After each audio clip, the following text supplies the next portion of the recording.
जैसे ही वो एक टूटी कब्र के पास पहुंचा, मिट्टी फटकर अचानक एक जलता हुआ कंकाल का हाथ बाहर निकल आया। एक अंधेरी रात थी, चांद बादलों के पीछे छुपा हुआ था और जंगल के बीच से अकेला एक लड़का गुजर रहा था। अचानक उसकी नज़र पहाड़ी की चोटी पर पड़ी।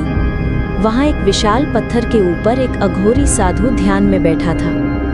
तेज हवा चल रही थी, पर साधु की देह धीरे धीरे हवा में तैर रही थी।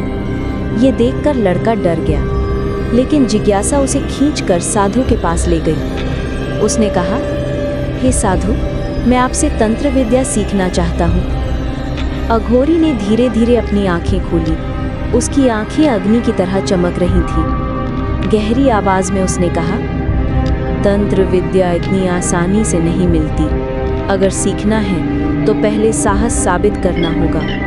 जाओ, उस पुराने कब्रिस्तान से एक लाश का सिर लेकर आओ। लड़का डरते डरते राजी हो गया। हाथ में पुराना लालटेन लिए वो कब्रिस्तान की ओर चला। हवा और ठंडी हो गई। चारों तरफ उल्लू और कुत्तों की आवाज़ गूंज रही थी। जैसे ही वो एक टूटी कब्र के पास पहुंचा, मिट्टी फटकर अचानक एक जलता हुआ कंकाल का हाथ बाहर निकल आया। लड़का पीछे हट गया। तभी आसपास की कब्रों से कई भूत प्रकट होने लगे। उनके शरीर से आग और लावा बह रहा था। आंखें अंगारे की तरह जल रही थीं और मुंह से विकृत हंसी निकल रही थी। वो चारों तरफ से लड़के को घेर लेते हैं। लड़का चीख पड़ता है। लालटेन उसके हाथ से लगभग गिर जाता है। चारों तरफ आग, धुआं और तूफान फैल जाता है।